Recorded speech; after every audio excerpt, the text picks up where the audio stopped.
What's up, bros? Welcome to another Brograph Brocast. I'm Dave. And I'm Matt. And we're together again, finally. Reunited, and it feels so good. How long has it been? Dude, like 3 weeks or something? I think it's been a month. Like, because it was you and Zubair when I was in the ER, and then I was out of town, so it was you and David. Then last week it was me and EJ. So yeah, it's been like a month. Holy shiz. I know, right? That's crazy. Yeah. Wow. Man, okay. Crazy. Yeah, I know. I feel like I haven't even really talked to you over the past month. I know. Thank you for keeping the business alive. Well, you too. I had clients that were sitting there like, I'm about to go out of town. There's like 5 clients with stuff up in the air. And I'm just like, okay, guys, I'm going to hand this over to Matt because I haven't heard back feedback on like all your projects. It was nice to finally like actually have some work to do, you know? Like, dude, I'll tell you, after being on vacation, like that's one thing, like I was super pumped about like getting back to work, you know? And normally you don't whenever you're like working for the man and stuff like that. But that's one good thing about working for yourself. And speaking of which, that's what we talk about on this show. Brograph, it's a supplement to our site, brograph.com. It's a motion graphics tutorial site. There's tutorials, plugins, podcasts, and other MoGraph stuff. And on the show, we talk about everything from motion graphics to Cinema 4D, After Effects plugins, render engines, doing business, doing taxes, being a contractor, and working for the man. And if you have any questions or topic ideas, we are in great need right now. It's the summertime. Things are getting a little boring right now as far as like news and stuff. You know, it's kind of that hot summertime mess, and people got projects and stuff going on. We're kind of in between that NAB and SIGGRAPH phase where there's not much going on. We're waiting for all these exciting announcements to come out here, but it's still going to be it's going to be a month before we get down there. Yeah. We are going to be at SIGGRAPH. Yep. It's going to be a lot of fun. We're going to be shacking it up with EJ. Yeah, hopefully. Hopefully. Well, either way, we're going to be hanging out and doing what we did during NAB, which is do interviews. Yes. So we're going to be doing interviews with everybody down there, and I'm hoping actually, because we're not presenting, we'll have a little more time and maybe go to some other sections. I'm hoping that we can get some interviews maybe from some people with Otoy. Yeah, that would be cool. You know, go look at some of these other crazy things that are kind of related to motion graphics, but like some of them are like, you know, about graphics cards or about things that do simulations or things that are kind of off the beaten path a little bit, but maybe kind of like working their way into motion graphics here in the next couple of years. Yeah, I'm super excited. This is my first SIGGRAPH, our first mine SIGGRAPH. too. Yeah, so like I'm really excited to see what it has to offer, you know. And there's going to be quite a few people we know that are going to be there, but of course I'm really looking forward to September. Yes. Because man, it's almost like everybody that we know is going to be at Half Res. Yeah, it's going to be awesome. To be a blast. Yeah, it's going to be really fun. The only person that I'm not sure is Beeple going to be at Half Res. I don't know. I don't know. I wouldn't have even said that he was going to be there last year. Yeah, he's so mysterious. He presented though. He's so mysterious. Year, so. You know, he said he wasn't going to be at NAB, and he just like showed up. Right. And he's like, I'm lost. Say goodbye to my wife and kids. I'm all sneaky like that. Yeah. So I don't know. Maybe he'll show up. Maybe he won't. I think by that time, didn't he say that he was going to be living somewhere else? I think he said he was moving. Oh, is that public knowledge? I have no idea. I have no idea. Okay. I sure hope so. Oh, we'll cut that out then. I think you might have said that on our show, actually. Yeah, I think so too. Okay. Yeah. So email us because we like to know what you want to hear about. If there are, you know, even links, you know, we really haven't asked for links before, but if there's something you want us to talk about that's like a link to something that came out that looks really interesting, or like a crazy new animation, and maybe we want to talk about it or break it down. If you have any ideas for full topics that have to do with motion graphics or Cinema 4D or After Effects, or maybe into a specific render engine, maybe stuff with simulations, like, you know, RealFlow has a new version coming out for Cinema 4D pretty soon. I know the beta is out now. I got the email. They sent it out to everybody. I've actually been playing with it. Yeah. And there's snow and all that. That looks really cool. It has, yeah. So it's so funny, like the stuff that I talked about at our DFWC 4D thing, where I'm like, oh yeah, I don't think they're ever going to implement, the same stuff from the new 10 version of RealFlow. But yeah, this new version, Cinema 4D, I've been playing with it for a little bit. It's one of those things that I jump into. We've been crazy busy for the past few months, so I haven't really had a chance to dig into it. But it's got the snow and sand stuff, it was really cool. It's fun to play around with. So I'd like to hit that up. We're working on quite a handful of things right now, besides trying to actually, do the daily grind. Yeah. But I am hoping to hit that up, as well as finish up the Octane product tutorial series. Yeah. Hopefully this week or next. Yeah. Because I want to kind of get that out of the way before SeaGraph and everything. Got some other ideas for some really cool tutorials. I'm going to venture out of some Octane stuff and into some other things. Yeah. So I've email got us. Let us know. Plugin that I'm working on. Yeah, A plugin. Good plugin. I'll tease it. I don't. No teasing. No. I'm just gonna say it's Okay. Cinema 4D Lite focused. So Okay. for you After don't say Effects anything else. people, Yeah. no. I'm not gonna say what it is because I don't want anyone to steal my ideas. Yeah, But a really good it's idea. it's more focused for the Cinema 4D Lite guys, and I think you guys are really gonna dig it. Yeah. So, and of course, I've been slowly working on this other plugin as well, which I talked about. It's going to be a texture plugin. Got tons of ideas in there that I'm trying to implement. So we'll see how that goes.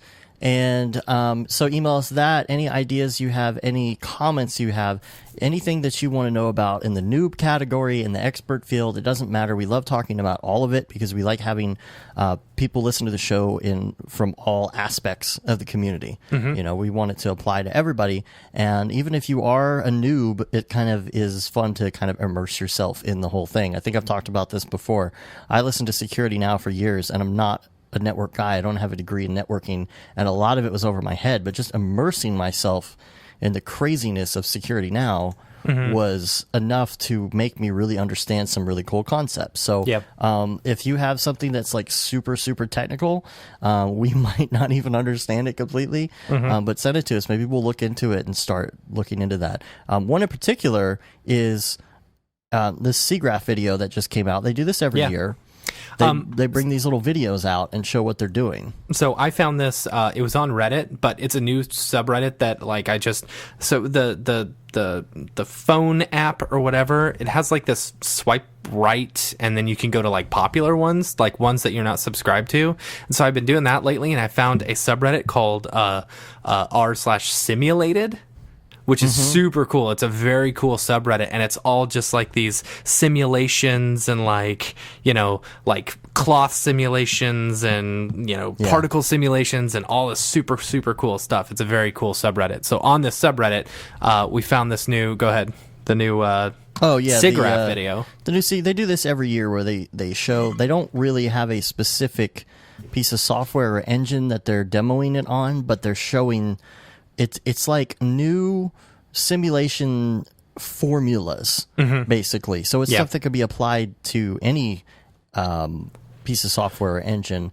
And that's always the kind of stuff that's over my head, because I think it's really interesting to hear people talk about, okay, like here's how we design a render engine. Here's how we design a 3D animation program, even though I don't quite understand it. Like I would love to have somebody on the show to come on and talk about how they create a 3D animation program, or how they create a render end. Like someone from Otoy to say, okay, here's how you go about doing this kind of thing from a calculation standpoint, because it's so far over my head. We're using the technology, but we don't really get involved in like the actual back end design of it. So it's really interesting to hear how it's put together, even if I don't understand every single word they're saying.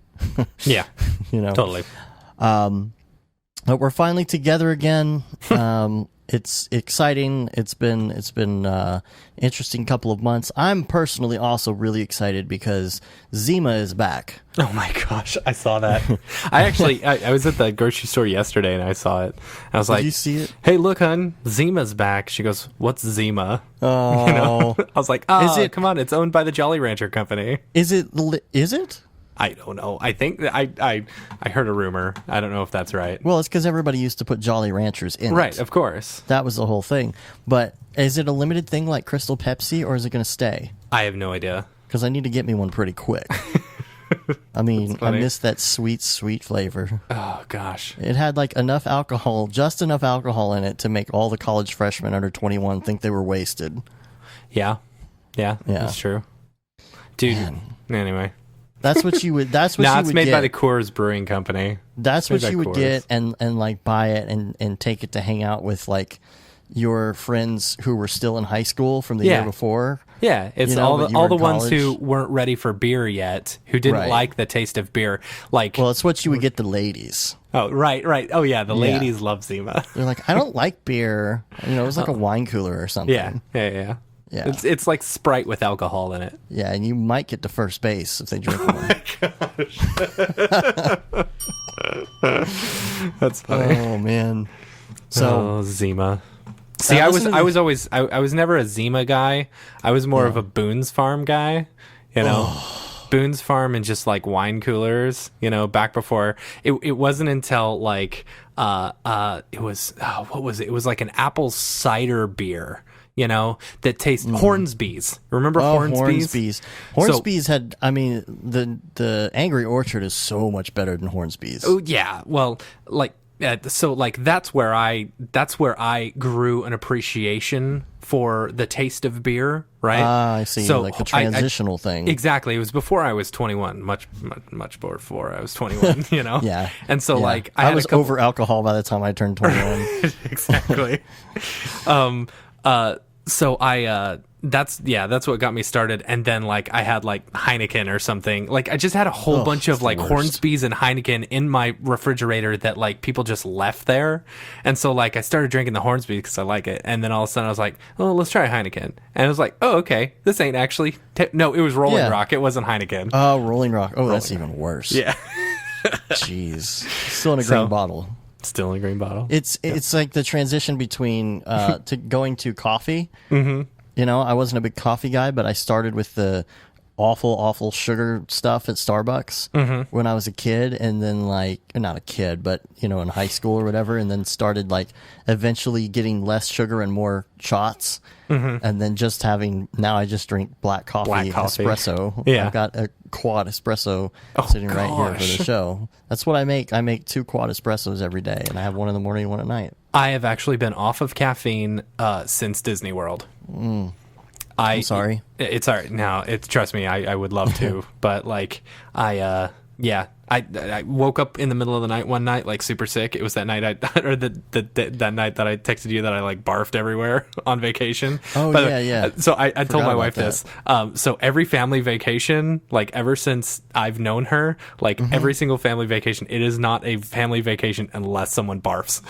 Everyone, it's either me or Gibson or her or one of her family members. Someone always barfs on a trip, and this time it was me. And you get green poop at Disney World too. You do get green poop at Disney World. Yes, you told me that. You get green poop for some reason. Something about their food. Yeah, I think it's because you're walking so much. It doesn't give it a green chance. Inside of No, it's not. That's what there's a whole underground thing going on there. I think it's an Illuminati thing. I think maybe they're just grinding people. There is actually an underground thing. Disney World is actually two stories. That's what I'm saying. My buddy, I have a buddy who works for Disney World. His whole job is doing the underground tours where you can actually see everything behind the scenes. Cool. Yeah. So yeah. Anyway, and speaking of green poop, Just got back from Mexico. Yeah. I'm really sad that I didn't read this last week because I totally meant to, and I had it on the notes, but I didn't. But I'm just going to go ahead and read it. Okay, go ahead This and read was it. your letter to me and EJ on Twitter. It says, "Hey guys, Dave here. Just wanted to send you love from Mexico for the show. Currently drunk on tequila and Dos Equis and catching fish with my bare hands, flying the drone around everywhere. Just let everyone know I say hi and that I'm only pooping a little weird, not too much, Dave." And then, like, the follow-up. maybe like a little bit later before we start the show, he said, "Spoke too soon, full-blown pooping weird. Have a great show." So I got the full-blown Montezuma's Revenge. Full-blown. I'm talking awful. This is day 4. Tomorrow will be day 5. Day freaking 5. I've gone to the doctor and everything. I'm taking pills. Like, taking nothing some is Imodium? changing. No, I got some. I can't take that with my medication, but I got some prescription stuff, and nothing's helping. And I have an antibiotic that I have to start taking tomorrow if it's not any better, and that sucks. Yeah. Montezuma's Revenge basically is, like the word for the Mexico stomach issues that you get when you go down there. I think Montezuma actually roughly translates in English to peeing from the butt. Oh, God.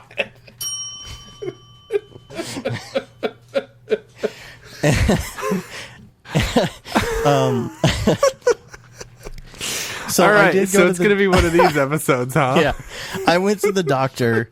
And I got this stuff. They're like, you got to drink enough. You got to drink enough to stay hydrated because you take these pills that essentially dehydrate you in order to, clean everything up, right? So me not really thinking, I kind of had a panic yesterday in the bathroom. Uh-huh.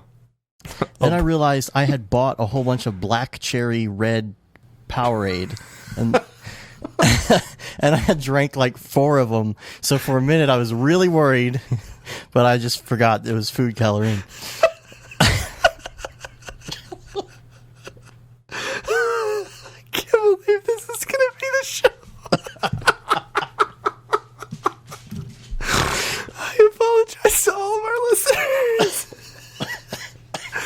Oh my gosh, I'm laughing so hard I'm sweating. Anyway. So, in case anyone was curious about my intestinal fortitude, there you go. Gosh. Okay, so welcome to our Speaking podcast of about motion MoGraph. Okay, so let me tell you about Mexico. So here's the really cool thing. I didn't want to bring too much gear with me, right? Right. I did, Which is however, different for you, because normally you like to bring a lot. when I go to the beach, I don't like to bring a bunch of camera gear because it's really, I brought my 5D one time to the beach because it was a wedding, and I still sometimes will turn my focus and get a little, there's a piece of sand in there, so, and I was really careful too, it's just not a good idea. So here is the super awesome combination for going to Mexico is to get the newest, the Hero 5, because it is amazing, and the DJI Mavic. Oh, yeah? It is amazing. And let me tell you, I was really worried about this. I did a lot of research. I didn't know about customs. Yeah, all of I that was stuff. really, when you were showing off the images and stuff, I was like, how is he allowed to take the drone across country and stuff? Yeah. Yeah, that's the thing. So I did a lot of research. And here's the thing. The most nerve-wracking part of it is getting it through customs. The worst that's going to happen is you have to pay a tax on it because they're like, well, maybe you're trying to sell it there. But once you pay the tax... How much was the tax? Well, I didn't have to pay the tax. Oh. Well, how much would have the tax Well, have been? here's the thing. If it's a drone, you have to pay a tax if it's over $1,000, and this thing is $999. So,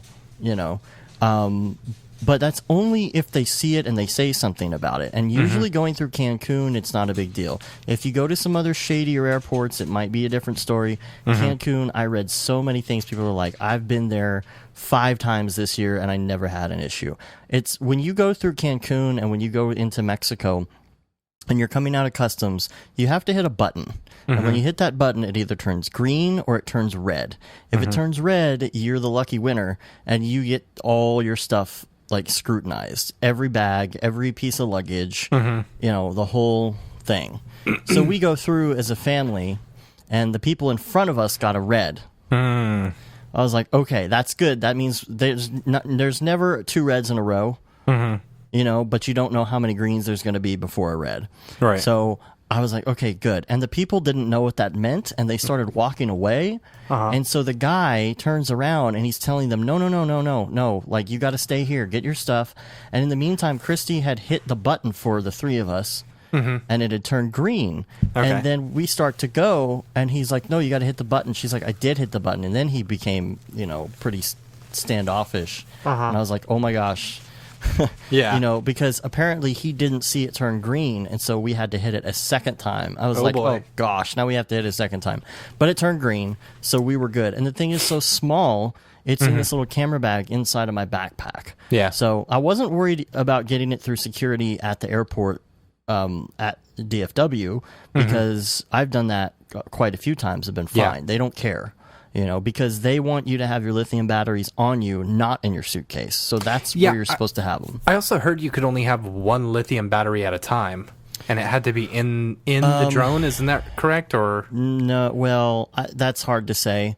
I think if you have those battery covers for them, you're okay. But I didn't even do that because I had them inside I have them on both sides of the case. There's slots for them. So I had the 3 batteries, and you get like 25 minutes of flight time. So cool. You can go out for an hour and a half flying around. So cool. I got in and didn't have any problems there. I didn't know how the internet was going to be, but I do have an international phone plan that works Canada and Mexico and the U.S.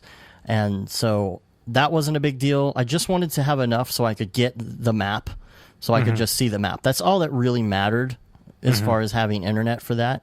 And so the first time I flew it, I decided to be super ballsy, and I put it on the balcony. I had about 3 GPS bars, which isn't quite enough, but I was like, okay, once it gets out there, it'll be fine. So I launched it off the balcony and over these trees, and it was really windy to begin with. It was a red flag day, so we were getting between 15, 20 mile an hour gusts, and the drone starts to drift backwards over the building behind me you. where I can't see it. I'm like, oh, no. So I immediately, like, the rule of thumb for me, and I would suggest this to anybody, is to, press up on the stick so that you gain altitude if you lose sight of it. Because number one, you're going to avoid hitting anything that you can't see, and number two, you're gonna get better signal if it's up higher and it's kind of getting away from you. So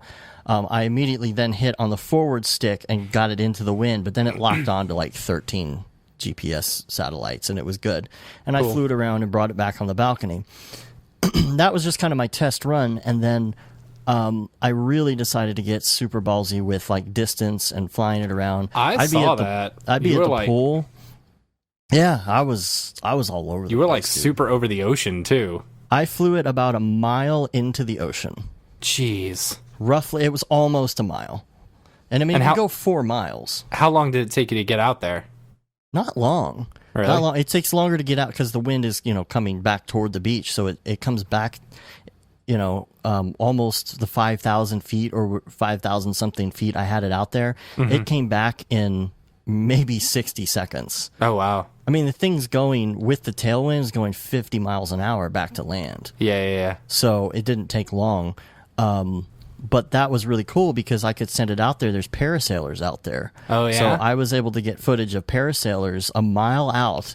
Nice. And they were probably like, what is that thing? Because there's nobody out there. Yeah. And then I bring it back in and then I would bring it down like 30 feet over the ocean breaks and then just have it go 50 miles an hour down the shoreline at like 30 feet above. That's awesome. So you get the rocks and you get all of that stuff, and it's over the clear water. I was doing circles around little sailboats and circles around canoes and boats and people snorkeling, nice. You could see everything real clear under them. I got some really cool stuff. And sell that as some stock footage. Totally. Yeah. But that in combination with the GoPro, because that GoPro doesn't need a case anymore. Yeah. And so everybody, because I got that crazy. For $25, you can get like 50 accessories in a case. Yeah. On Amazon for a GoPro, and so everybody out there had that little yellow floaty thing. Oh yeah. It's like a giant yellow hollow thing that you connect to the GoPro in case you drop it. It floats in the ocean and you can see it, so you don't lose it. But there's no case on it. So the problem with the old GoPros is that once it went underwater, it doesn't look as good with the case. And so now that lens, oh my gosh, it looks so good. And you can hear the microphone works underwater. Oh yeah. So you can hear it and everything. Because before the microphone would be in the case, so everything sounded muffled. Sound weird. And so we were feeding fish out there. We're talking there's a 1.5 long fish, and we would bring bagels out there, and it's clear water, and you would throw that in the water, and these fish would just almost like something out of a cartoon. When you see all the piranhas jump on everything and just flip, these fish would just come up to you and just attack the bread that you're throwing out there. And I would stick my camera down in there, and you just see fish everywhere, clear as day. That's cool. They'd follow you around. I got shots. I was throwing bread to seagulls up in the air, and they were catching it midair. Yeah, we went deep sea fishing in off of Nantucket one time. Catching these huge, probably 3-foot long fish, And when we were coming back, the first mate, starts chopping it all up, and he's throwing them out, throwing the guts out there, and these seagulls are just following right behind us the whole way, scooping down and grabbing everything. Yeah. Schools of them. They had a saltwater pool as well that came in from the ocean with these grates. Oh, that's cool. And these rainbow and zebra looking fish and colorful fish would come in. They would open the gate every day to get them in and then take them back out or whatever. And so you're in the pool. It's like being in an aquarium. I mean, That's there are cool. hundreds of fish around you, and they'll nibble at you and stuff, and you're just going around in this pool with the GoPro, and it's so vivid. And I shot everything 4K on the GoPro and everything 4K on the drone. I mean, it's just this clear, vivid, crisp, colorful footage, and just everything looks so good. And I'm just I cannot believe that this looks this good. So if you're trying to keep it minimal, the drone part is kind of, can be a hassle depending on your situation. But if you're trying to keep it minimal, that's a really cool way to go at a resort. You're going to get some gorgeous footage. Yeah. I know a lot of people who listen have actually said they have a drone or a Mavic or something, So, man, that was a lot of fun. I'm going to put some stuff together. Try and put a little vacation video together with that. And a lot of people have actually said that they've posted footage with their drones, and then the resorts will come back to them on YouTube and say, hey, can we use your footage? Oh, nice. Something like That's that. Cool. So they I would do that thing where you set the radius on it and pull it back. So you take a center point. So I did a center point over the pool. It's a beautiful pool with really crazy looking stuff in it and plants and stuff around it. And I would set the center point, and then you pull the drone back however far you want it, and you set how many miles an hour you want it to go in which direction, and it goes around in a circle. And it just that's keeps doing cool. I didn't know circles. you could do that. That's rad. Yeah, it just sits there doing circles around that point of interest. And so there's a million settings like that. There's all sorts of stuff like that. And so it would do that, and it actually takes into account, it figures out the wind speed and GPS and locks everything in. So you wait to record until the second or third circle around, and then by then it actually gets a better circle. It actually calculates, the wind is going about this fast, so I'm going to make a better circle this time. That's cool. So, really cool technology for $999. It's insane. Yeah, my dad wanted a drone, and I told him, I said, hey, go for the Mavic. It's one of the best ones. He loves it. He absolutely loves it. Yeah. And you can really I'm getting ballsy with it. It's one of those things now where I'm okay, I've gotten a lot of use out of it. I've taken a lot of footage. And now at this point, okay, I've gotten my money's worth now if it fails. That's kind of how I look at it. I'm it would suck. I'm not saying I'm made of money or whatever, but it would suck. But now I'm okay, I'm going to start doing some stuff with this. If I lose it, it will suck, but I'll just get the next one that comes out. You know what I mean? Because I tend to get a drone every 2 or 3 years. So, Yes, you do. You know, I'm really getting ballsy with it, doing different things, you know, trying to get like lower level stuff, you know, not just, 400 feet aerial stuff, you know, trying to do jib looking stuff and experiment and take it out weird places. And so, yeah, so everybody was looking at it too. Everybody was amazed by it. Oh, I'm sure. You know, they're just like, oh my gosh, that thing is so little. And they're like, how do you know where it is? I'm like, you got to trust your instruments. Yeah. You know, Yeah. I mean, that thing's a mile away. I have, it's a little speck out in the horizon in the ocean. I got to, I have to use my instruments and bring it straight back. Yeah. And they're like, and I bring it straight back on the arrow back to my location. And they're like, how do you bring it right back to you like that? I'm like, just follow the instruments. It's really simple. It really doesn't take DJI much. Magic. Yeah. So, Hey, I want to throw this out there before we get into anything else. Let's see, July, what is it? The week of the 17th. yeah. The 17th through the 21st, I am going to be working remotely from just north of San Francisco in Santa Rosa. And so if there's any bros or brodettes who want to hang out, like get a little meetup or something, maybe down in San Francisco, let me know. Shoot Buy me. them a Hornsby's. Yeah, buy me a Or a Hornsby. Zima. Zima. As long as it's got Jolly Ranchers in it. Excuse me, I ordered a Zima, not emphysema. Yeah, so hit me up because it would be cool to hang. So Cool. Well, I listened to last week's episode, and I was wondering Yeah. when you guys were going to do some motion graphics. whatever. No, here's the thing. We talked. I'm just giving you a hard time. We talked.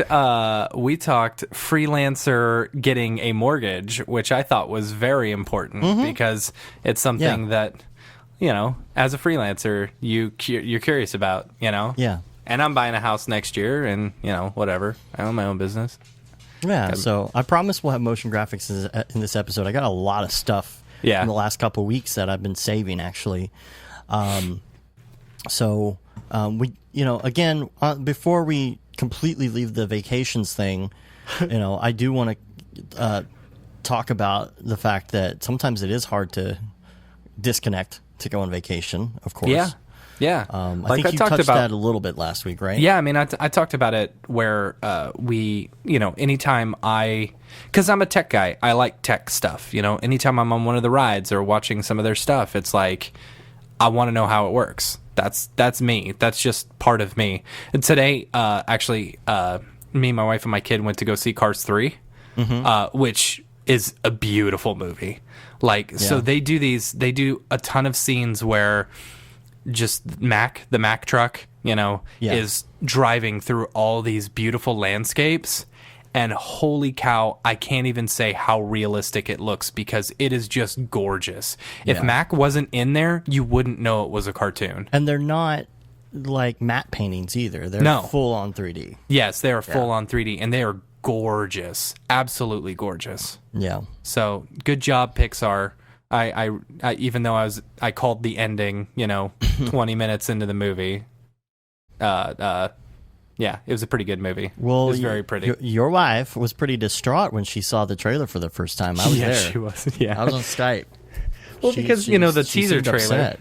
The teaser trailer only showed Lightning McQueen crashing. Which okay, and Amy literally couldn't even. Yeah, that's probably true. Yes. Yeah. So good to know that it was good. Yeah, and vacations, disconnecting on vacations is tough. What I tried to do, honestly, was to not check too often. I mean, you and I were both kind of at one point crossed over. That's why we had such a hard time getting the podcast out last week. Yeah. We crossed over to where we both were going at the same time. So I'm like, if something's like going down in flames with a client and neither one of us are there, I need to find out so we can figure something out. Yeah. And, or call somebody, a yeah, and contractor or something. I was on, anytime I'm away from, I don't know, my office or something like that, or like if I'm at SIGGRAPH or NAB or on vacation, especially at Disney World, like I throw my phone into low battery mode. Oh yeah, because I want that thing to last all day. And I don't have my email check constantly. Like mine is only checks when you open it all the time. That's interesting. So mine will always push unless it's in low battery mode. Then it doesn't. See, well, that's and then part of low battery mode. Yeah. Right. That's the part of it. So like, I sometimes forget that I have emails, and then I'll go to my email just to check when I remember, and I'll have like 8 or 9 emails. It's like, oh boy.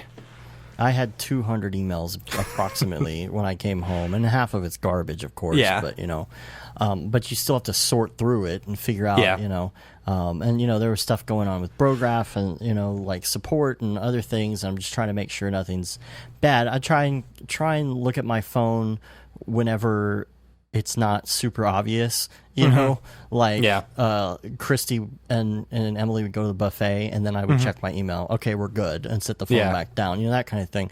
Another thing just in general that I've been doing lately, which is interesting, there's a Lifehacker article that it shows you how to kind of drill down into this weird submenu thing that turns your screen black and white. Okay. And once you do it, the triple click on your phone will switch between color and black and white.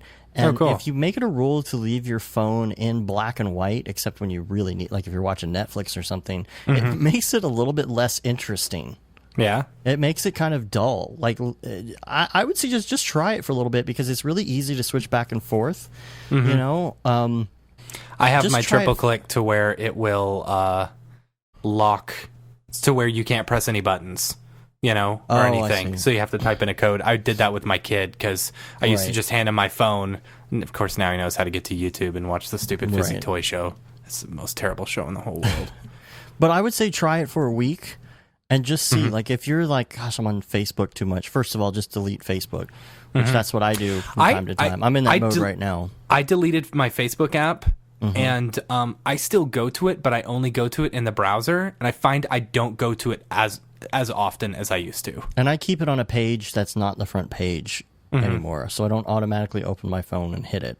I'll still end up going to Reddit instead, but it's easier for me to just go to Reddit and just swipe some pictures. Because like that's actually entertaining. Facebook, I find myself just scrolling for no reason, so I turn that off. And I turn off color. It's amazing like what that does psychologically to you. You're like, okay, it's not as It'd be interesting to see the doing it for a week if your productivity like actually increases.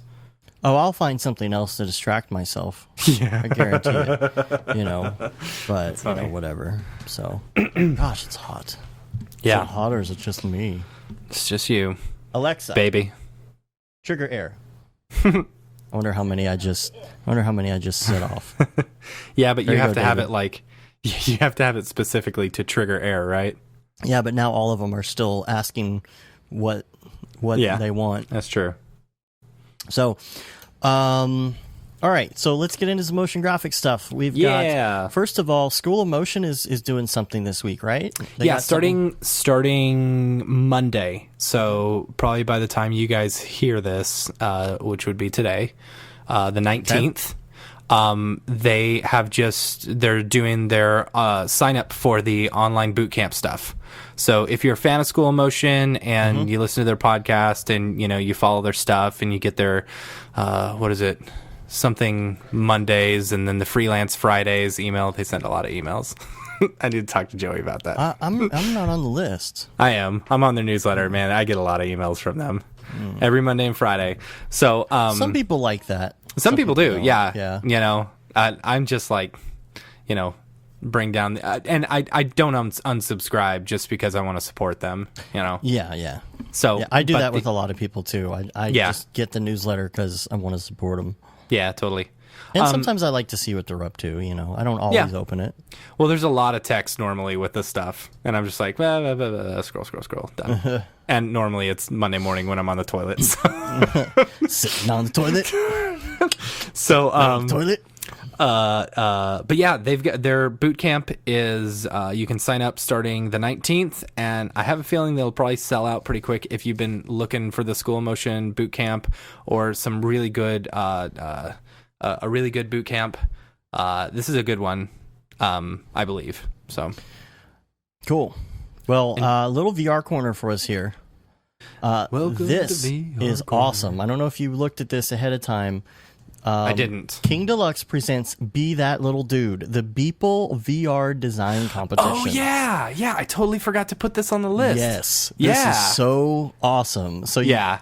you're going to be that little dude. Uh-huh. And like this is really cool, and it makes me want to enter this because I've been experimenting with, both with Unreal and with Vacations Unity, Yeah. and so like I've actually been experimenting with the VR rig a little bit, trying to figure out how it works and on both of them, and messing with it. And I'm like looking at this, I'm like, like this might be something fun to do. However, I don't know. Here's the problem: is the judge is Beeple, and so hopefully they don't say the name. I hope they don't say the name because I'm probably disqualified. Well, see, you may have to like enter it as like something else. Like, or I'll do a pseudonym. Yeah. Is that what it is? Like, A pseudonym? A synonym? I'll enter under a synonym. I'll enter under a cinnamon. A cinnamon. No, it's I don't know. I'm really like, okay, because I did do that one Brando Render where I did that style. Yeah, just the to try Beeple and- knife. Yeah, the only thing that seems like it's going to be interesting to try and pull off is there is a lot of post processing that goes into doing something that is similar to his style. That I found. I did a lot of Photoshop. And I did a still, and so there's going to have to be like a lot of like reverse engineering of that, like baking certain things in to VR into the textures to make it look like this style. So I'm really excited to either try this out or even see what the final results are. So what's the premise? Like, Okay. Are you supposed to take one of Beeple's artworks and like be the little dude? Says, yeah, we'd like to bring some of his creations to life in virtual reality. The idea is to interpret his illustrations and videos in a way you feel like interpreting them. You'll build your scene using Unity. Oh, I guess it has to be Unity. Yeah. Which is fine. While plugging into an SDK for the social network VR chat. So there's probably a prefab or something that you load into that as well. Which allows one to easily upload their worlds to the metaverse. So you make people worlds in their metaverse. Okay. So it's like, you remember we tried that really kind of hokey metaverse thing where we went and did the with David Ariev, we went and did that maze where we were walking through that Aztec maze and all that. Yeah. It was kind of like crappily built metaverse, but it was okay. I think I don't know if it's the same metaverse, but it's something like that to where you have this metaverse of different worlds, and it's going to be all these finished entries of Beeple worlds that you can walk around in VR. Like, this is a really great idea. Yeah, it really is. So it really is. The judge is Beeple. Yeah. First prize. Dude, these prizes are really cool. Yeah, like, you'll get a Vive or an Oculus Rift. I mean, that's awesome. Or monetary equivalent. The Rift would include the touch controllers and everything you need for room scale use. which is cool. Other prizes include 2 Vive trackers, $150 Unity Asset Store vouchers, $50 Steam card, and a buttload of Beeple prints of your choosing. That's cool. Yeah, buttload is his word, not us. The top submissions will be showcased in London as part of Digital Decade 5, Siberia. Siberia, like cyber. August 25th through 27th. Deadline. Monday, August 14th. Okay. You have until Monday, August 14th to upload your finished scene. And it's you one of can those submit things, as many as you want. Yeah, and you can also update the existing ones, as you go. So that's really cool. Like, I'm ready to check this out. Yeah. And it says source material can be one or more Beeple works and can be direct translation or rather just a loosely inspired. Right. So, right. Which is pretty cool. So it's like doing a rando render on our site that says Beeple inspired something. Yeah, right.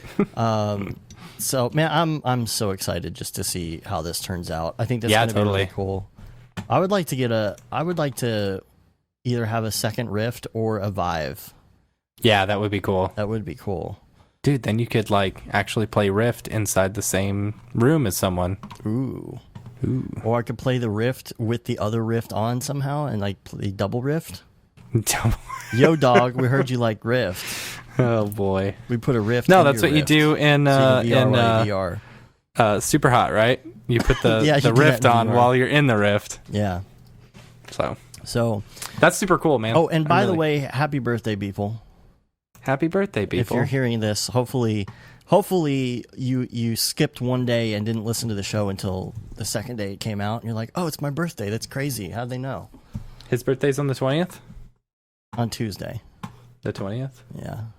So happy birthday, people. Happy birthday, people. Everyone blow up his Twitter. His Twitter. All right.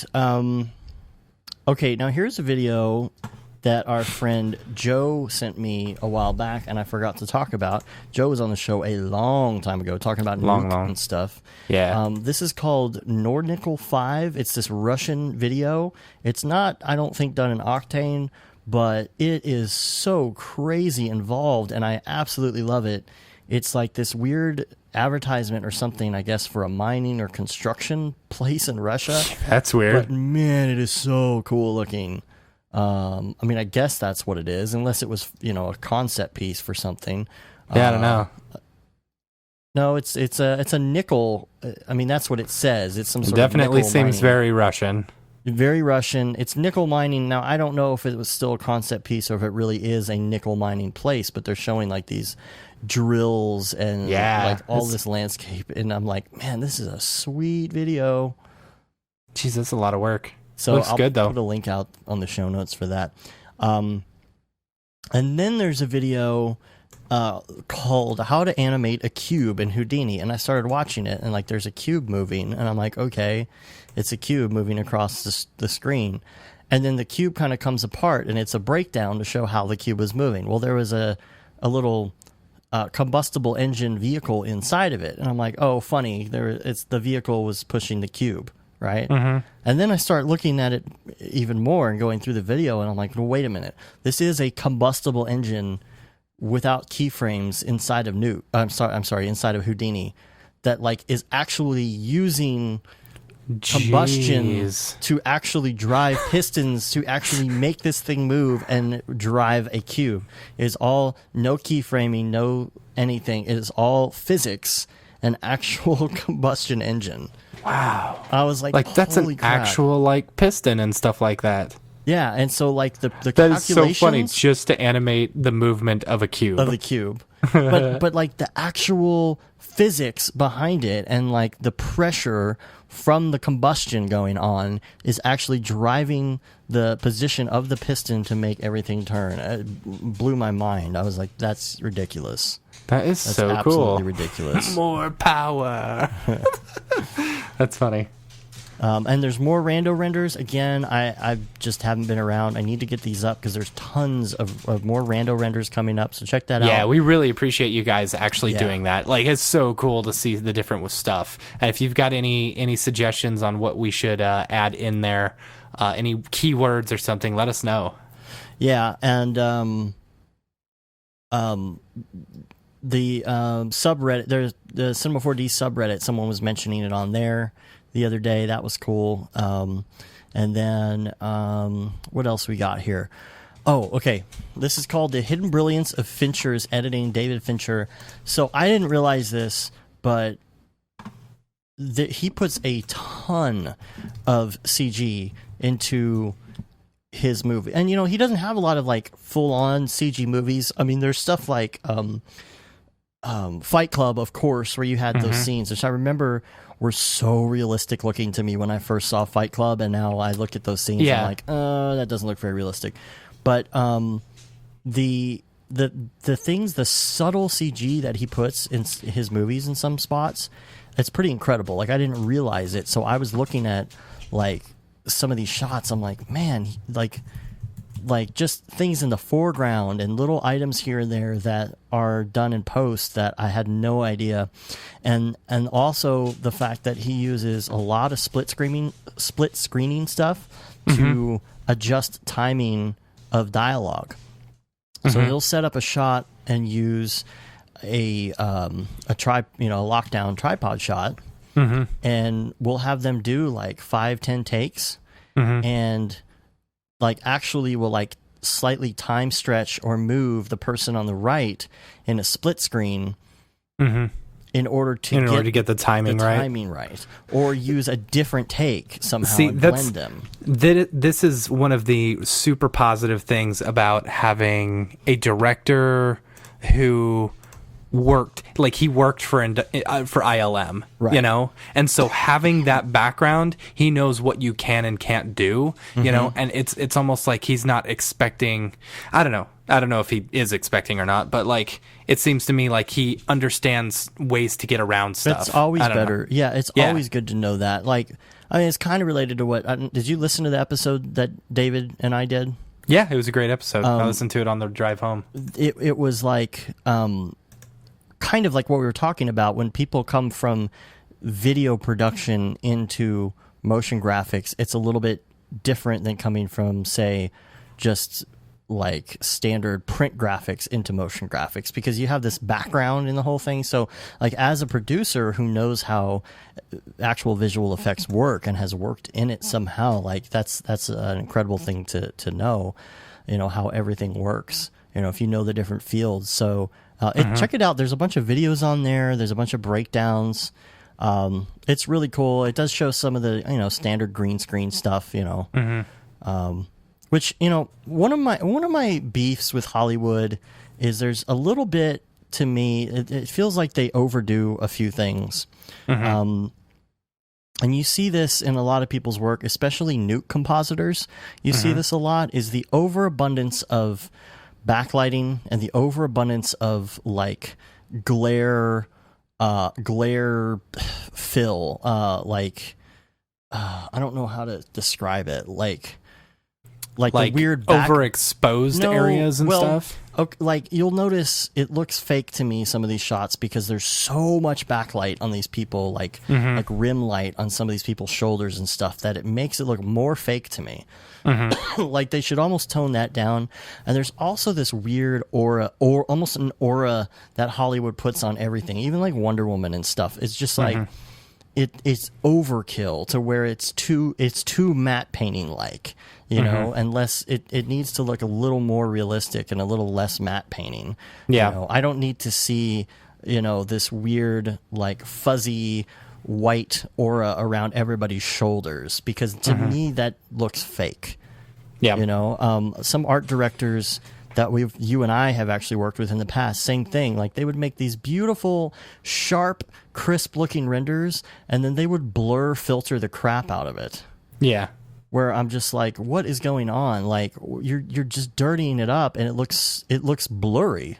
You know, you're putting basically doing like a glow, like duplicating the layer and doing a glow, and then doing like some sort of additive to it, so everything has this like soft blurry look. I'm like, you're making it look crappy. You had a nice clear crisp beautiful looking picture, and now you've just garbaged it up.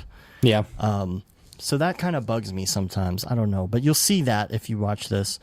And then this video has been going around. This is a Hello Lux video, I think series, mastering 3D modeling in Cinema 4D. This is I going think we around might have last mentioned week. this before. You might. Well, oh no, June 2nd. No, we haven't mentioned this one. I'm not sure if you had mentioned it last week, but this looks I pretty did not. good. I really want to check this out. Oh, that's super cool. Like, because I believe they were just selling a whole...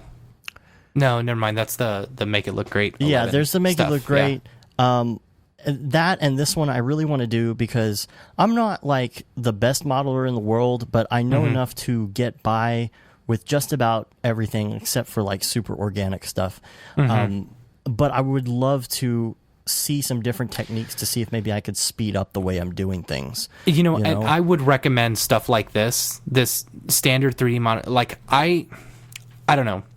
I always enjoy modeling. Like I think actually creating something from nothing is super fun, and figuring out how you're going to model it. That was one of my favorite things, when we worked together back in the day, was actually modeling stuff and figuring out okay, what are the basic shapes for this and how do I need to manipulate those shapes? Right. Well, that's as far as I took it for the longest time, and then I started watching the Make It Look Great 11 series, and I only went through maybe the first part, like maybe the first chapter out of like the 8 chapters or whatever that they've got. And gosh, just watching that and seeing the hard surface modeling techniques and stuff, it makes things exponentially better, and like makes just even having a basic understanding of how this hard surface modeling stuff is working, will up your game quite a bit. Yeah. And it's so much fun to do that stuff to me. Again, like you said, the shapes. That was one of my biggest things when I first got into 3D. It's like you have these handful, really, of basic shapes in the world that will create anything. And I try to teach that with my daughter because she likes to mess with Cinema 4D sometimes. And I'm like, okay, well, what do you want to make? And she tells me, and I'm like, okay, well, what shape is that made out of? Like what's this shape and what's this shape? And I try and teach her what those pieces are, because I feel like she could pick up Cinema 4D pretty well if she worked on it every day. I think she's getting interested in it. If she worked on it every day, that's funny. I think, if I can, the hardest part for me, and even when I was starting out, and I think this is the hardest part for anyone to really grasp in the beginning, is the whole XYZ coordinate thing. And are you moving the object or are you moving the camera? Like, that's kind of, it takes a little while to grasp that concept, and I want to try and teach that to my daughter because she's so artistic. I feel like she could probably really get into that and do really well at a young age, which I think would be interesting because kids' minds are so different. They view everything different at that age. It'd be interesting to see what she would come up with, and I think she could pick it up. I taught her chess, by the way. Oh yeah, I saw the picture, the gigantic chessboard. Yeah, that's cool. Like I taught her the night before. We were talking about chess, and I showed her a picture of a chessboard on my phone, and I told her what each one did because she wanted to play the next day. And we literally went to the beach, and she remembered all the moves.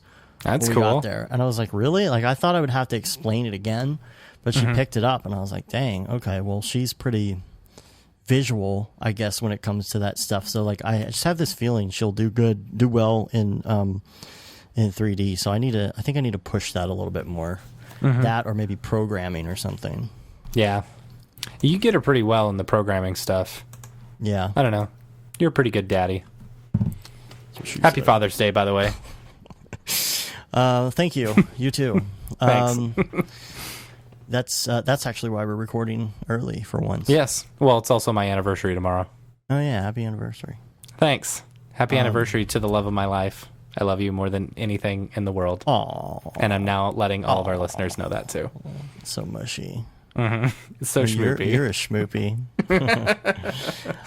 One last thing, and then my little other section that I've pasted in here is realistic ocean tutorial in Cinema 4D using Hot 4D. This is a super cool tutorial. Yeah, everybody knows what Hot 4D is, but yeah. If you've ever sat down and tried to make something with Hot 4D, sometimes it's a little frustrating to get it fine-tuned, like to look exactly how you want it. And so this was just a good little tutorial on how to make a realistic ocean. So I'll put that out there.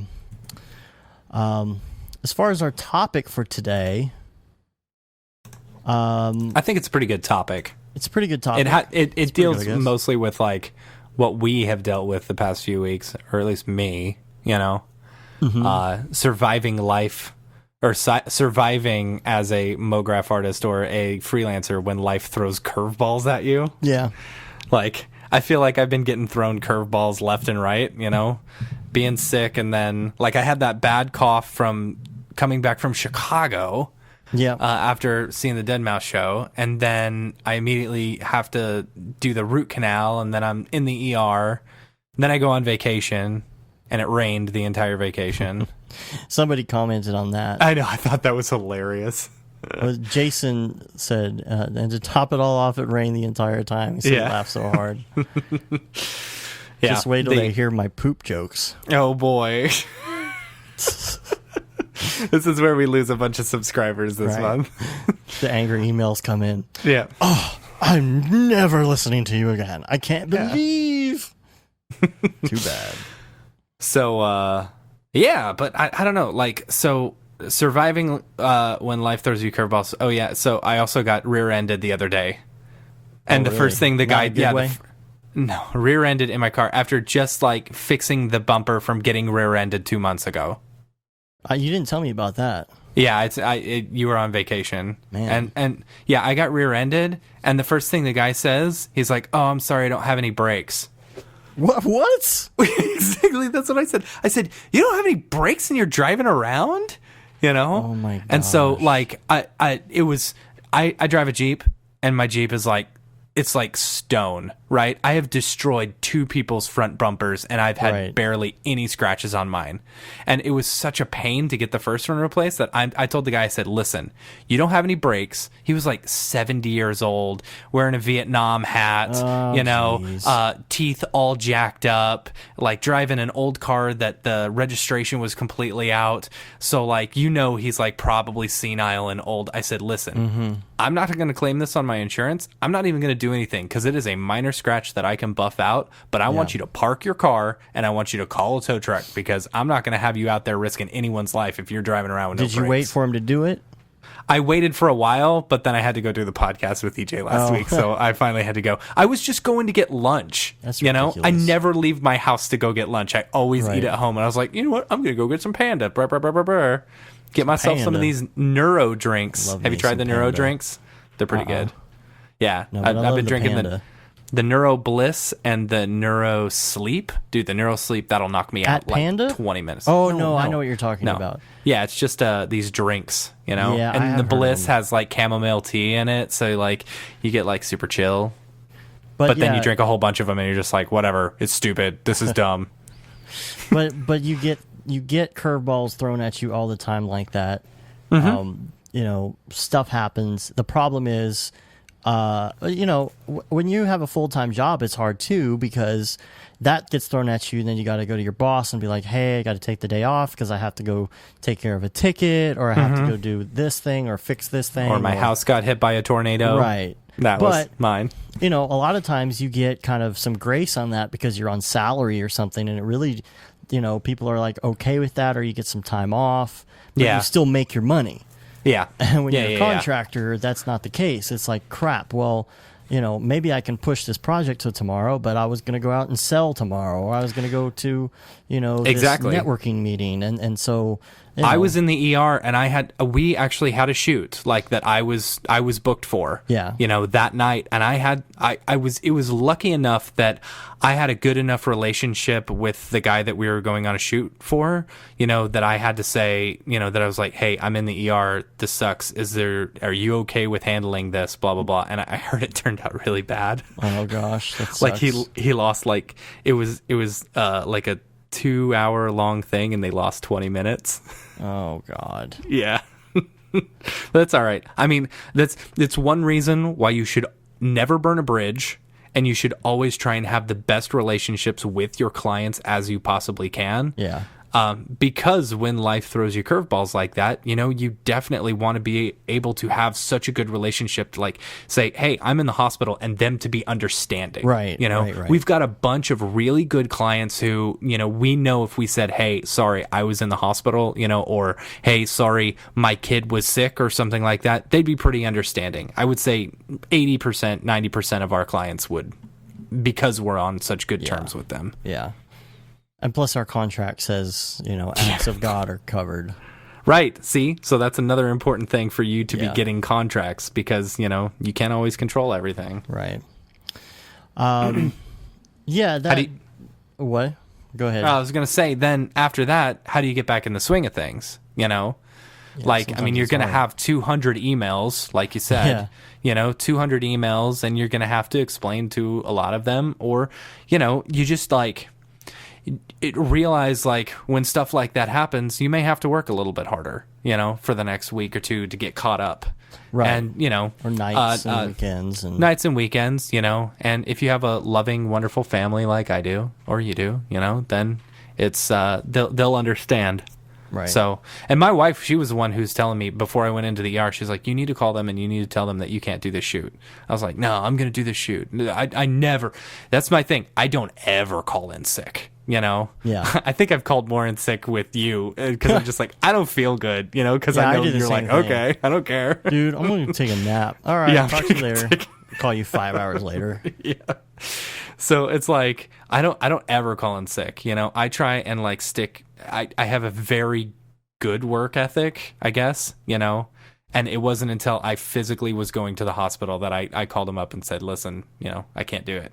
That's also why it's good if you're able to make this happen, is to pay yourself a salary and not throw yourself every single penny that comes in to your bank account and be like, oh, look at all the money I have.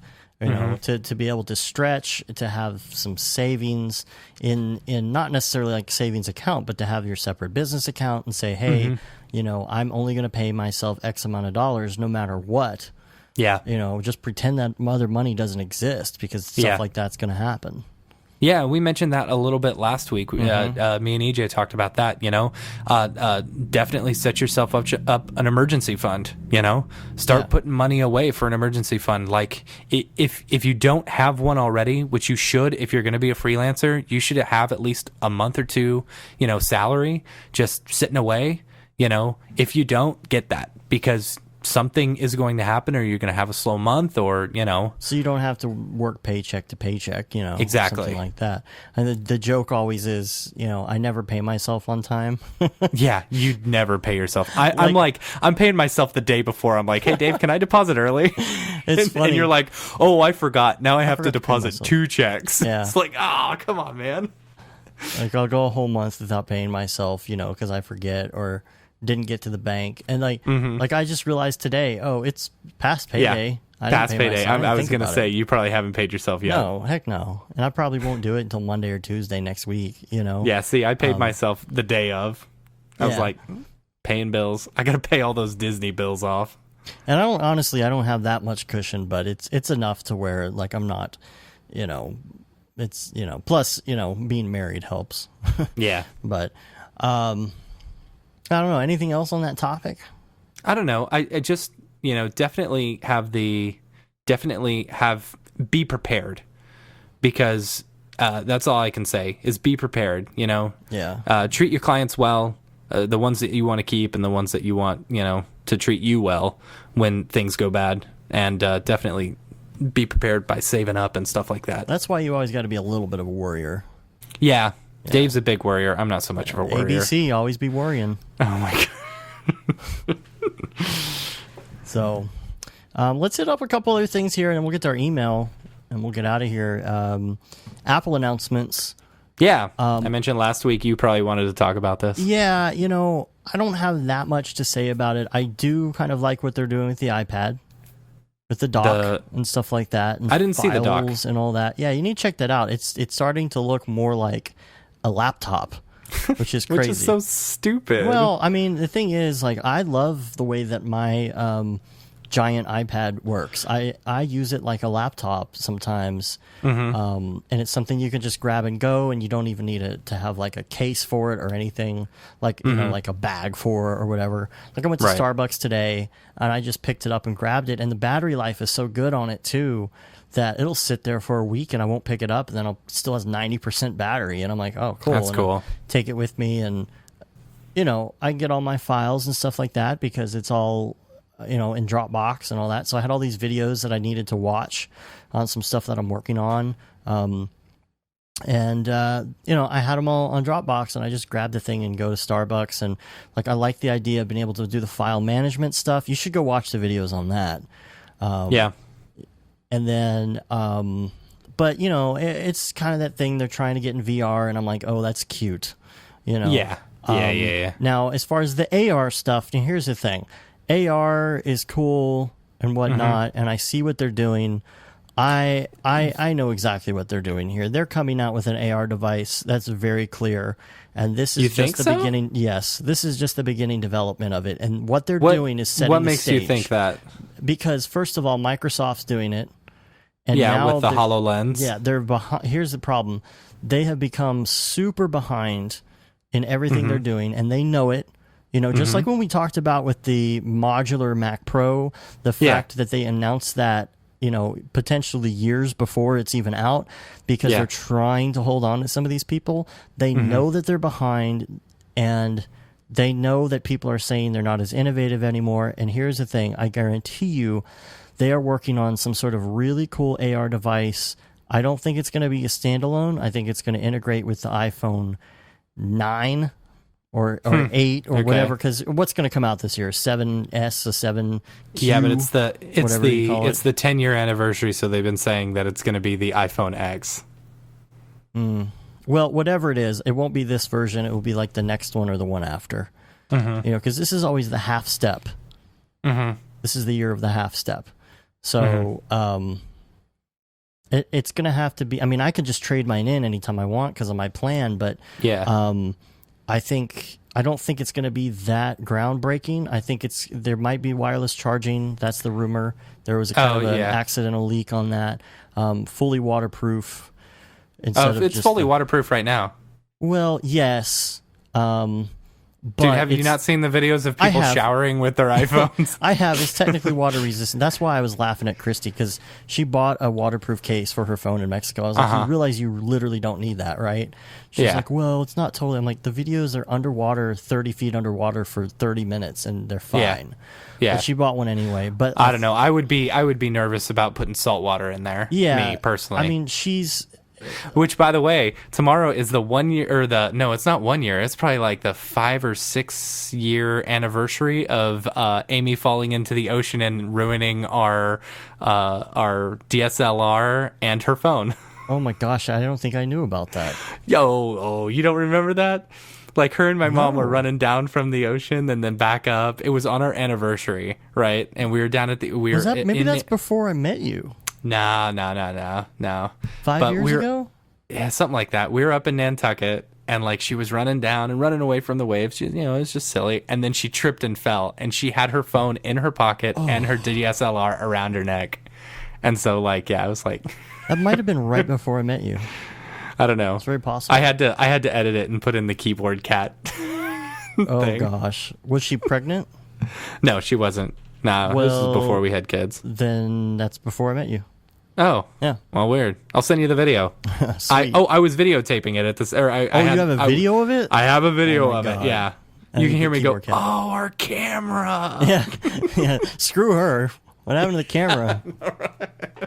So back to the dealio. So here's the thing. I think that there's going to be AR attached to whatever the iPhone, who knows, 8, 9 X, whatever. I think they put that out there. I'll disagree with you. I'll completely disagree with you. Right. I think they put that out there as a way of saying, because this is what Apple does. Apple's like Adobe, right? Like After Effects.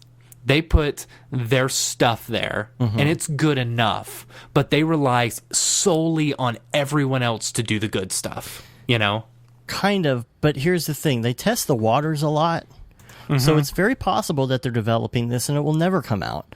I think they've done that with some other products, or they've put out rumors on purpose to see what the response will be.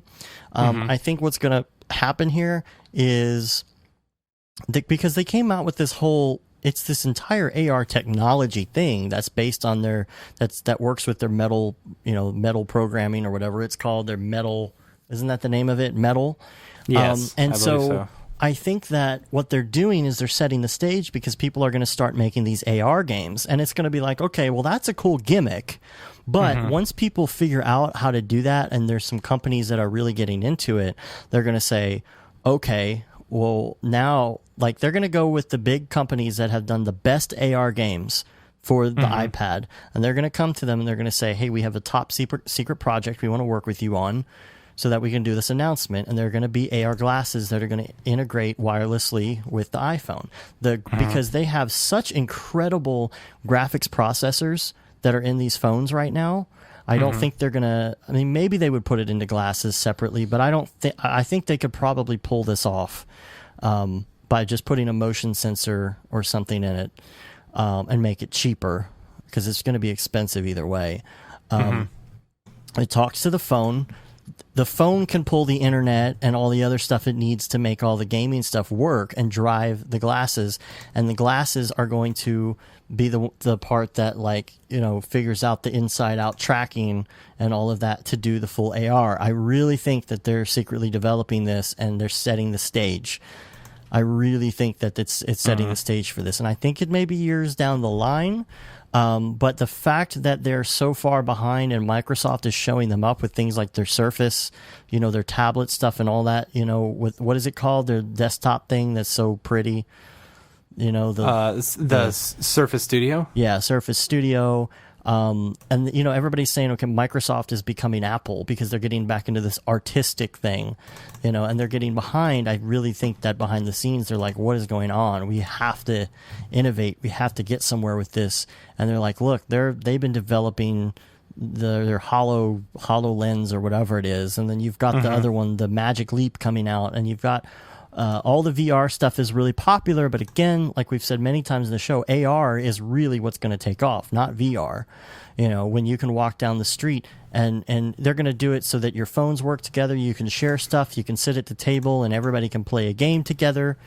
You know, with their Apple glasses, they'll call them eyeglasses, right? Oh, that's terrible. The eyeballs, the eyeglasses. I'm telling you. No, they'll probably do something that, like, is almost obvious, but it's not, like eyeglass. And you're like, wait, what? And everybody will call them eyeglasses because they think it's a stupid name. So, yeah, that's what I think is going on with that. I do like that Amazon is coming to Apple TV. That's very cool. I'm very cool. excited about that. That's a long time coming. They block it. You can't even AirPlay it to your Apple TV. It's so stupid. Yeah. Like, oh, you can watch it on this screen, but you can't watch it on that screen because it's bigger. Like, what are you doing? What is it? Right. And so I don't know. I hate the Apple TV. I am not a proponent of the Apple TV. Do you have the new one though? No, the new one is really here's the great. thing. The number one thing that I hate about the Apple TV is you stream something to your Apple TV, you are done with your phone. You cannot pick up your phone. You know, you can't go watch other videos whatever. Well, where are you going to watch two videos at once? Because that's what I do. Something? Oh, I totally multitask all the time with my phone. Like, I'll be watching Reddit or something, or I'll be on Reddit while I'm watching a video. That's why I love the Chromecast. See, I hardly AirPlay anymore. See, like, that's all I use it for. What do you AirPlay? Like, I AirPlay Netflix. I AirPlay Netflix. Netflix is I AirPlay on the show. Apple TV. Why would you need to do that?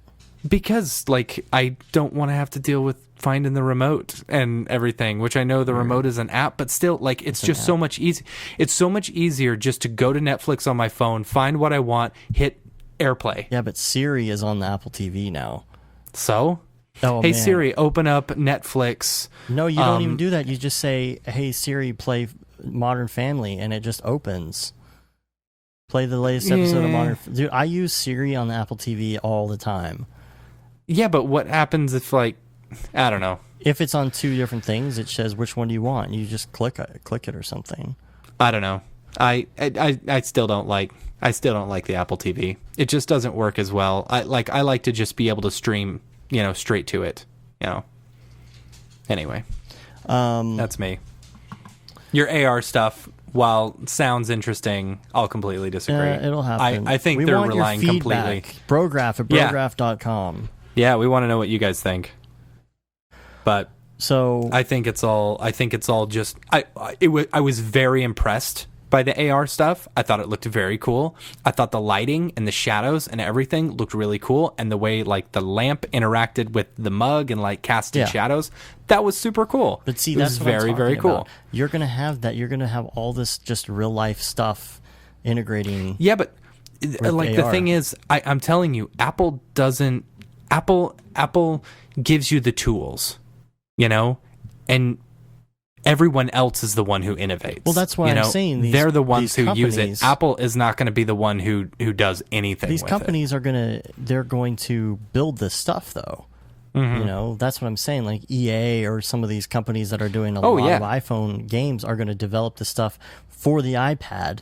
That's like really great looking. They're going to do all the work, and then Apple's going to come to them and say, "Hey, we want to have a super awesome killer app for our product release of our AR glasses." And I don't think they're going to do AR glasses. I think so. Nah, I don't think so. The iMac Pro at 5K is so stupid. It is so stupid, overpriced, and just whatever. But you guys talked about that, and I don't know what chip was in it or whatever. But have you been hearing about like the i9 being not good? What's that guy's name?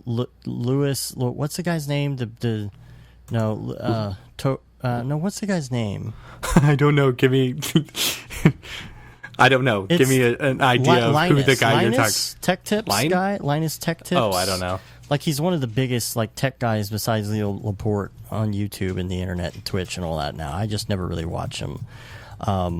He's the one who does those crazy rigs online. I think that have like 1 million graphics cards in them and just stupid stuff. He's $30,000 machine and all that. Apparently there's some meme going around. Like, he doesn't like the i9. Apparently there's something not good about it. I didn't know if you'd heard anything about that. It's like a meme. I haven't heard. Like no Intel is like the meme going around. People are going to these. What's the the Ryzen? The Ryukin. Ryukin. I don't know. So the other thing about the Apple announcements, what was I going to say? Oh, I thought it was just kind of dumb in the VR area that they're giving these demos, because I'm like, who cares? VR has been around long enough now that we get it. You know what I mean? I don't know did you watch the keynote? I actually just realized as I was closing down some of my tabs tonight that I didn't make it all the way through. I made it about halfway. Did maybe you see 3/4? The one thing I did like is how they showed off the VR stuff. Did you see how they did that with I don't think Darth so. Vader? Okay, so they wanted to show off, I did see that. So they did a one. live motion track integrated with what she was seeing in VR with a green screen. That was really cool how they did that on the fly, I gotta say. I wish I could find out more about that technology, the live motion tracking. But I think, I don't know. I they were on a green screen and they had motion tracking markers. I'm sure it was just some sort of like... But it's got to be like a double... Because you have to do the third-person view and the first-person view to show what she's seeing on the other screen. It was interesting. Yeah, it was. But other than that, how they were slowly going through and saying, okay, now Darth Vader is going to come over here. It's so stupid. I'm like, yes, we all know what VR is. We get it. And like, it was already overdone when NVIDIA did it. And what's his name? The president of NVIDIA was up there showing off some stuff with the Vive, with some Mars thing, like almost a year ago. We're like, yes, we know what VR is. We understand. It's not... This is not world changing. You don't need to do this for 30 minutes on stage. We get it. This is world changing. You just don't need to tell us what it is again. Right.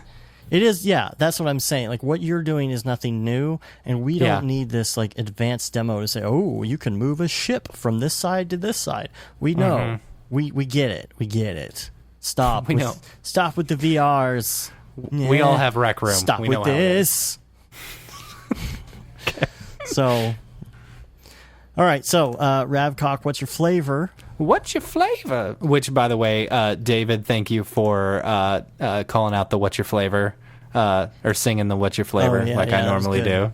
I was like, oh yeah, I got really excited about that.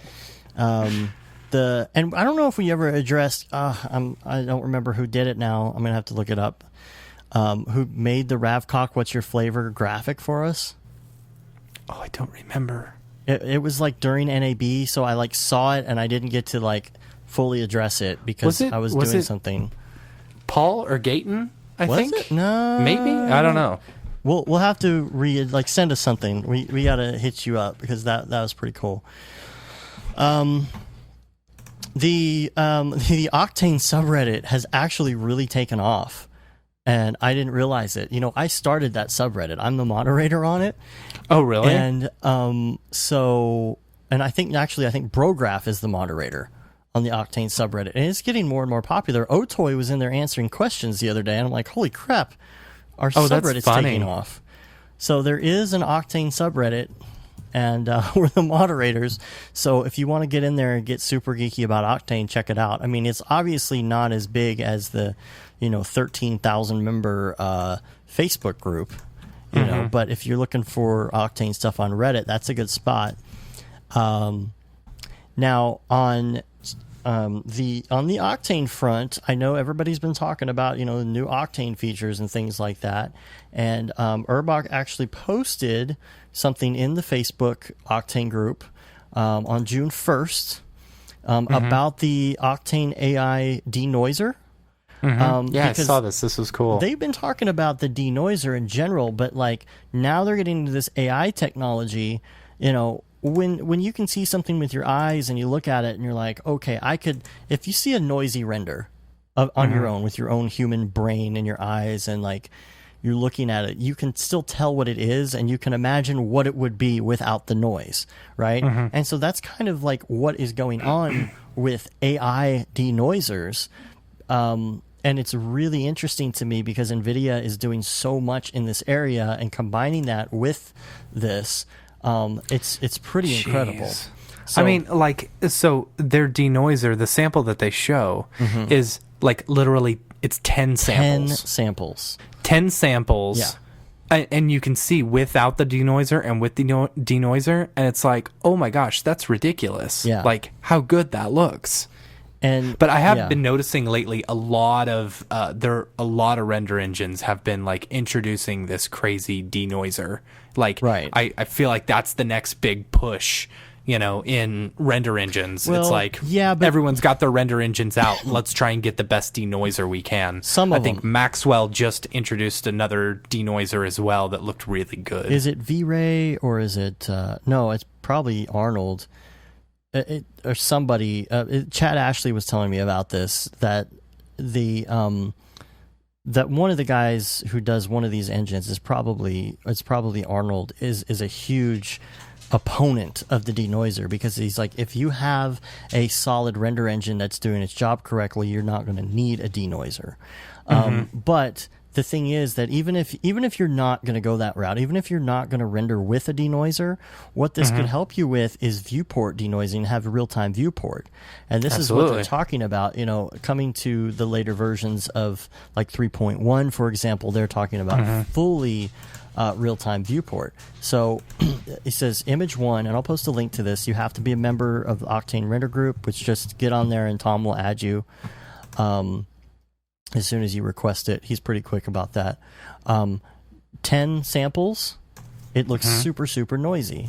Original source image from 3.07. Number 2 is 10 samples with the Octane AI denoiser, and it's amazing what it looks like. And then number 3 is a comparison with a 5,000 sample render, which is the real reference render without the noise on it, and you don't see that much of a difference. It is a little blurry or whatever, but you can imagine if you could integrate this into your viewport while you're working and just not have to worry as much. It might be a little blurry or a little weird at times or whatever, but at least when you're building and you're testing or you're trying to look at even an animation, for example, you could see a way better quality image while you're working. So he says these initial results are promising and appear to validate the merits of an AI-based denoising approach. Our AI denoiser works in Octane viewport in real time, less than 100 milliseconds, no AOVs or extra render passes needed, and it's non-destructive since it's just an imager pass. Oh, that's cool. So that's what's cool too. You can render it out. You can have that pass. You could use that as a reference. Imagine being able to do real quick renders without the noise. Because right now, a lot of people do low res renders. Barton was talking about that in his talk. They do these super noisy renders just to get some sort of a rough cut together and make sure everything's good before the final render. But imagine if you didn't have that noise in some of your rough renders. He said here's the cool part about it. He says the more scenes that we use to train the system, the better it gets at denoising, and more importantly, preserving high frequency details without us writing much more code. So that blurriness that you get when you use a denoiser, you will get less and less the more that is thrown at it. And he says over the next few weeks, we'll train the system with thousands of sample renders on jobs on ORC, and we'll report back when it's finished. So what it's doing is now people are outsourcing to ORC, and it's taking these scenes in, and it's learning.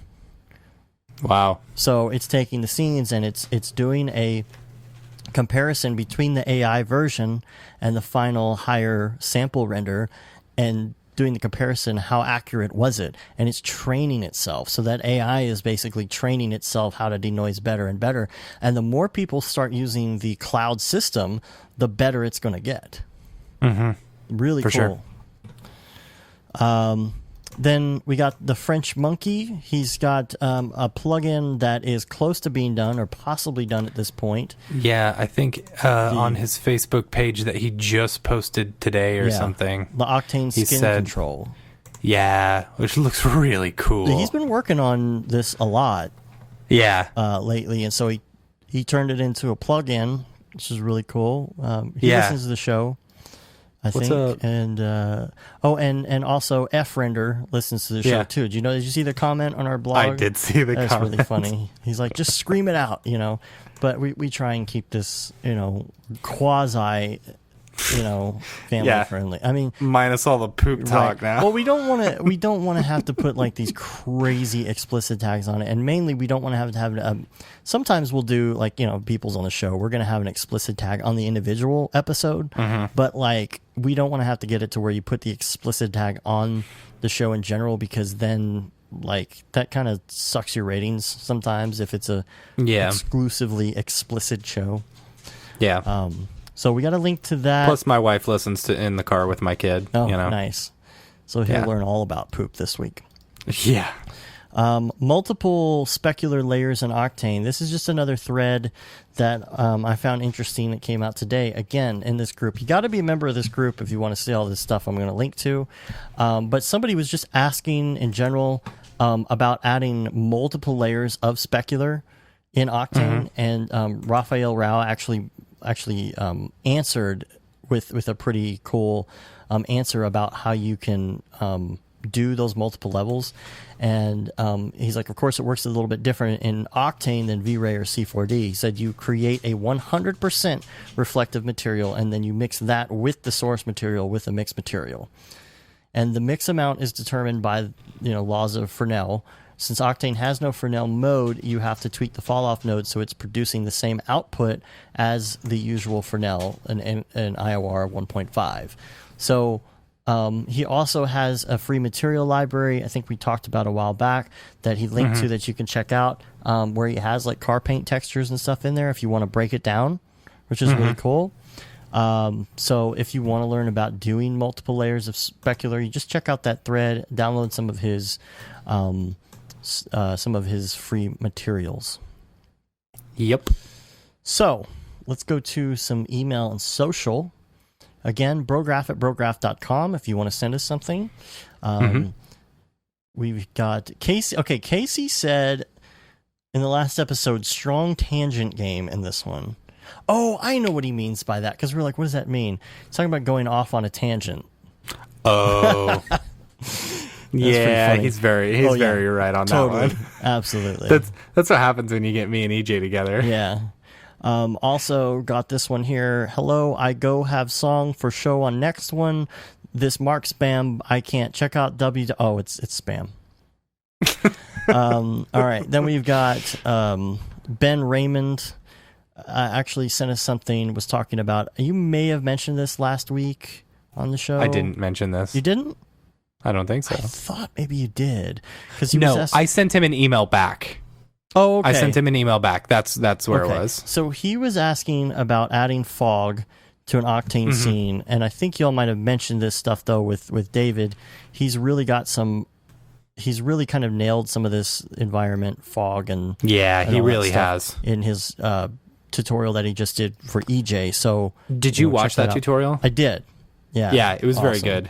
And I've actually seen a few people posting stuff and tagging Otoy in it, and Otoy's been retweeting, like, who have watched that tutorial and then just been posting, not tagging David in it. Oh, nice. Yeah. Nice. And there is in there our plugin. He shows off our plugin and does the promo code in there. So if you check that out, you get the promo code, and that particular promo code, I don't know if you mentioned that, only works on EJ's site. Yes, but maybe we should talk to him and get that to work on both or something. Yeah. But maybe not. Maybe we don't want to work it that way. I don't know, because it is his tutorial, so he should get the credit for that. Let's see. Okay, so we mentioned that. Then, okay, I lost the name on this one. I guess I didn't post everything. Okay, so no, you didn't. So we got an email, just talking about Windows 10 in general, and I haven't had this problem when you try and fill out a field. Apparently, this is from Ryan. He said there's you try and fill out a field and this weird signature form thing comes up. And I was like, I haven't heard of this in Windows 10. Yeah, I haven't had that issue either. It sounds like a tablet interface type issue, but he found a video on how to fix it. I hadn't heard anything of this. But the whole problem is because, he has switched over to PC, like we're talking about, and a lot of people are doing. So there's all these little things, of course, that come up when you switch to PC that you're like, crap, what is this? Or how am I going to fix this thing? I still have the issue with my Cinema 4D right now on my laptop that I got back, where I can't get it to use my stupid NVIDIA card. Oh, yeah, you have to... There was an issue that we had to do. Yeah, I did all the steps and it's still not working, and I'm like, ugh. But anyway, let's see. Who else do we have here? Craig sent us this on Squarespace, asking about replacing HDRIs in our plugin. He said, I wanted to know how you might be able to replace existing HDRI presets with his own HDRI, because, and that makes sense. For us to do that, we would have to get more into programming, and it is something that we are, we do have on the list of Luminous 2.0. But that would require to be able to keep those presets and save in the program and in the plugin itself, rather than have it as a preset. It works a little bit different. My temporary solution that I had for him is you could go just take the indoor and outdoor HDRs that are in the plugin by default, those images that it uses, and just back those up or just rename them, and then rename your indoor outdoor default HDRs as those original names. One of them is HDR 9 and one is 21 or whatever it is. But you could just rename those, and that's a good temporary solution until we do 2.0. Yeah. And then this is interesting too. Bo Dodge actually sent something in, and he wanted to do a third graphics card inside of his 2012 cheese grater. I was like, dang. So he's already running 2 Titans, and he wanted to put in a third card, and without doing an eGPU box. And so he's asking about doing a 980, and we were talking about, what is your power supply? Is it going to run it? And this is pretty interesting because I've looked at this before, because, we have more slots, or at least one more slot in our machine. Yeah. The problem is you can't fit a third card in because there's not enough room. Right. So what he did was he took one of those PCI extension cables and just plugged it in, and then brought it over to the side and mounted the card on the side of the computer, and extended the port to the side, and then did more cables out of the power supply. So did it actually work? It worked. He sent pictures. It worked. So will you send me those pictures? I want to see that. Yeah, he's got so he's got 2 Titans and a 980 running. That's ridiculous. Which is crazy. Because he's like, I got the side off of it anyway, so it doesn't matter. Of course, yeah. So I mean, talk about a monster Mac. Good lord. Yeah, seriously. Yeah. So let me see. I'll find that for you real quick. Maybe we can talk about it here. Let me see. Because he sent me the final. Yeah. Okay. I'm forwarding it to you now, so you can check it out. Cool. Thanks. He said it totally worked. Kind of a strange setup, but it's working fine. Tested it out. Faster renders. Yeah. He's got this whole metal piece that it's got it mounted on the side, and it's totally working. So pretty freaking sweet. Can't believe that. That's a freaking beast. I hope you got some fans going on there. Yeah, seriously. That is super cool. Yeah. So that's cool. Okay. Then Mark Haynes, in reference to episode 87, best Brograph podcast ever. All right. I was like, don't tell Matt that. It's okay. No, we always get a much more positive response whenever David's on. That's because David builds up all these, resources and stuff for like 2 months, and then he's on the show, and then like he spits out all this stuff, so it doesn't sound like, give David a weekly podcast. We'll see how great he does. Yeah. Let's see if it's the best podcast ever. I'm just kidding. It would be. And him and I like get so incredibly ridiculously geeky when he's on. Yeah. It's like, I think that's why, and some people like that, and some people like the more tangent stuff. It's interesting. That's why the mix seems to work really well. Yeah. Let's see. And Ryan said I have a similar GPU setup. The one we had in the video, the one we were just talking about, and I'm getting major kernel panics all the time. Kernel panic is my favorite kernel, along with general error. Right. My favorite military leaders. He said, are you experiencing this? Have you found a solution? We're talking about maybe there was a common ground problem. I did say that I did notice, when 3.0 came out, I was getting more crashes, and I think it could be a VRAM issue or whatever. He's been talking to Tom Glimpse about it. I've mentioned it on a couple threads before. I do notice that I have more crashes if, like before Octane 2.0, I would render in Octane, and I could go flip over to After Effects at the same time and do stuff over there, and it would be rendering, and I wouldn't be having much issue with that. Now I feel like maybe it's a case of 3.0 utilizes more resources in the video card, and so if you flip over to After Effects, you totally crap it out. You totally you're overwhelming the cards, whether it's VRAM or cores or something. I don't know what it is technically, but I think that if you were on a PC, your management software would probably manage that somehow better, or it's possible that it would be handling temperature better. And since you don't have temperature control software for the Mac, I think that it's also possible that it might be some sort of a fail-safe shutting off because it's overheating, because you're trying to utilize 100% of the GPU on one end and then use like 50% in After Effects or something, and you're trying to use 100% of the card. It just doesn't work, or more than 100% of the card. Yeah, I don't know. I had major issues with my stuff. Finally, with it just, and I don't know. Are you on Skype a lot? Because I found this to happen when we were on Skype, and I was working and I was rendering. My computer would just completely crash. Yeah.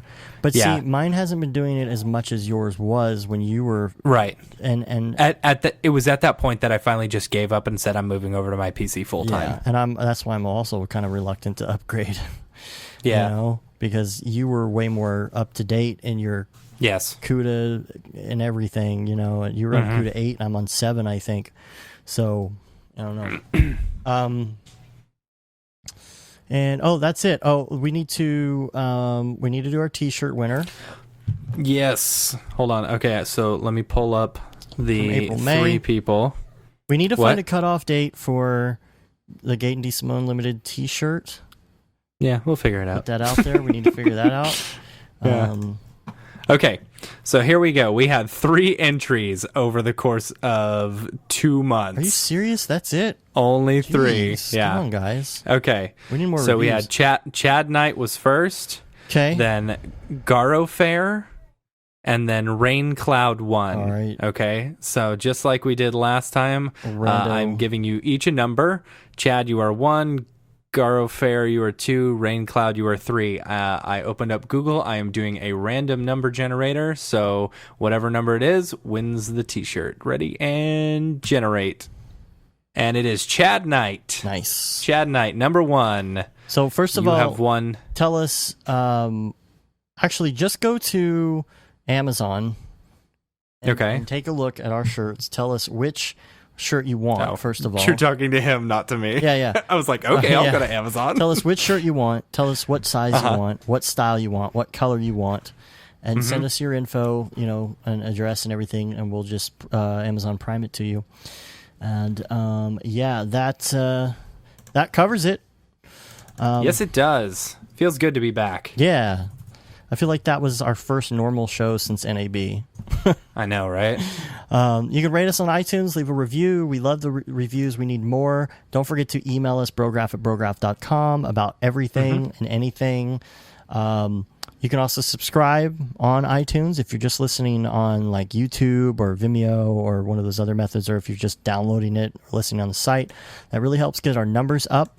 You can subscribe to our newsletter. We had one that just went out. We don't send out that often. I would like to send out a little more often, but not like, twice a week, Right. I'll probably get to it every couple months if I can. You can say you've been there, done that, got the t-shirt with the No Brograph, No Mograph tee, the Gate and D. Simone Limited shirt, or the Paul Babb, hashtag Feel the Bab, Paul Babb 2020 t-shirt, which all the profits to that go to Doctors Without Borders. We're on Facebook, Twitter, Instagram, and, of course, YouTube, brograph.com. We've been getting our Twitch gear going. We're going to start doing some of that. We got some other fun stuff that we're coming out with pretty soon. Just a lot to do, but we're going to get there, and it's going to be a lot of fun. So, is that it? I think that's it. The Audi 5000? We are Audi 5000. Okay. All right. Well, until next week, I'm Dave. And I'm Matt. Have a good one. Later, bros.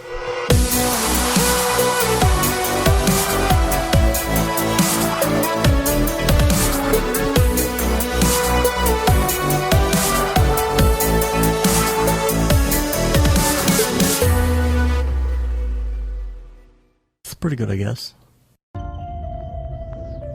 Brograph.com, an online resource for learning critical components of Cinema 4D and After Effects, specifically catered to help you prevail as a motion graphic designer. What's up, bros? Welcome to another Brograph motion graphics tutorial. We give you professional time-saving tips, shortcuts, and lessons that help give you an edge over your fellow designers. Not only this, but our new Brograph Talks help you in your file management, hardware configuration, and client relations. I love projects that scare me. When our art director comes to us and asks for something that I had never done before, man, it gets me pumped. Join us for live sessions, check out our crazy Cinema 4D experiments, or just watch our Fun with Brograph series, where we show you practical applications for techniques learned in previous tutorials. Do this from the beginning, and your client is going to respect that, and they're going to respect you, and they're going to respect your time. Subscribe today and get automatic updates on the latest tutorials, tricks, tips, and inspiration brought to you by industry professionals Dave Koss and Matt Milstead, all with a slight dash of dry humor peppered in. Real nice banana. Brograph.com, your source for tutorials that will help you thrive in the motion graphics industry. Don't just play around with Cinema 4D and After Effects, master it, and make money by becoming indispensable at your workplace. We don't care how you get here, folks. Just get here. Subscribe now to Brograph Tutorials.